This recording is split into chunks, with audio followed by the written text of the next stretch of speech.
ఆశపోతు ఎలుక. ఒక ఎలుక 2 రోజుల నుండి ఆహారం దొరకక దానికోసం వెతుకుతూ ఒక పండితుని ఇంటికి వచ్చింది.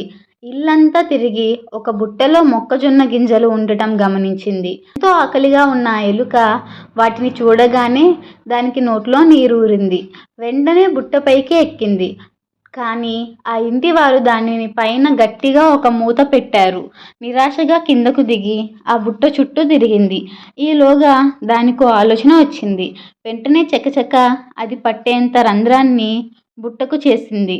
చకచకా లోపలికి ప్రవేశించింది. ఎన్నో జొన్న గింజలు. ఆనందంతో వాటిని తినడం ప్రారంభించింది. అలా ఆపకుండా ఆ బుట్టలోని గింజలన్నింటినీ తినేసింది. ఆ గింజలన్నీ తిని బాగా లావెక్కింది. ఇక బయట పడడమే అనుకుంది. వెంటనే రంధ్రంలో నుంచి బయటకు వచ్చే ప్రయత్నం చేసింది.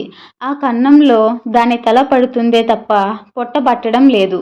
పోనీ ఆ రంధ్రాన్ని పెద్దది చేద్దామంటే బాగా తినడంతో ఆయాసం దానితో లోపలే కూలబడి అరవడం ప్రారంభించింది.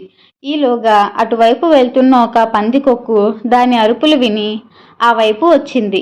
బుట్టలో ఉన్న ఎలుకను చూచి ఏం జరిగింది అని అడిగింది. ఎలుక జరిగిందంతా చెప్పింది. అంతా విని పందికొక్కు, నువ్వు 4 రోజులు ఉపవాసం ఉండు. అప్పుడు గాని ఈ రంధ్రంలో నుంచి బయటికి రావచ్చు.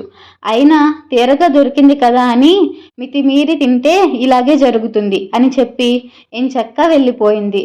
ముందు వెనక ఆలోచించనందుకు తగిన శాస్త్రి జరిగింది అని మనసులోనే అనుకొని ఆ ఎలుక మరో మార్గం లేక బుట్టలోనే కూర్చుండిపోయింది.